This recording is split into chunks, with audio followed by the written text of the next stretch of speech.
When the Youth Economy Agency first launched, it may have been just another empty political promise to many people.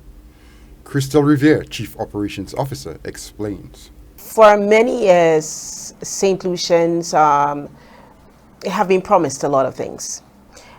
We get used to promises. As a matter of fact, there's the famous story of the politician who promised all the fellas on the block many moons ago. I think I wasn't even born yet, that as long as he's elected, that ganja would be legalized. And then the day after election says, well, fellas, you know.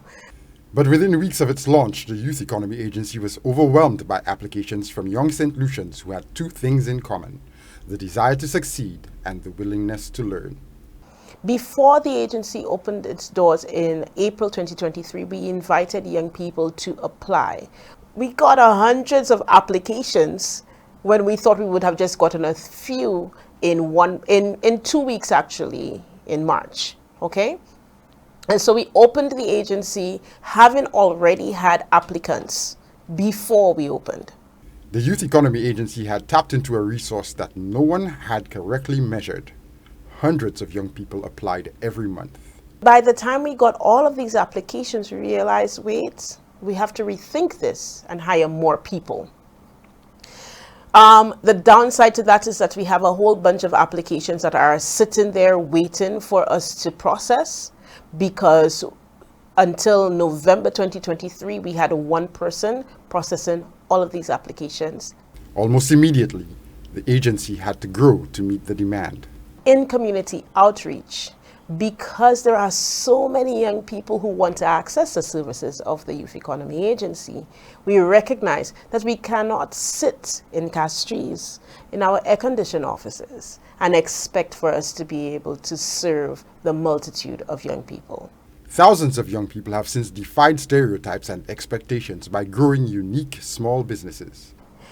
We're not getting applications for one sector. We're getting applications for so many sectors, for goods, for services, food and beverage. Oh my God, who knew that so many young people are in the food and beverage sector? Who knew? Across the island, from the north to the south, there are so many young people who are focused on developing a culinary industry that is St. Lucian. Agro-processing, maybe? We have some agro-processors. We have a lot of people in agriculture. We have young people in beauty and cosmetology, and you'd think that it's makeup, but these young people are developing soaps and creams and scrubs. With so much media coverage of the dozens of young people dying violently and uselessly, it is a wonder that thousands who are succeeding don't get any coverage at all. There's a young lady whose product is called Zan, Z-A-N. And the very first time I used it, I was blown away. And today, if you go into my room, you will find her products there. Is it possible that so many people were so wrong about the youth of St. Lucia all along?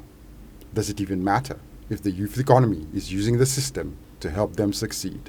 The Youth Economy Agency, through its efforts, will be ensuring that a segment of our economic development is based purely on the energy, creativity, and dynamism of our young people.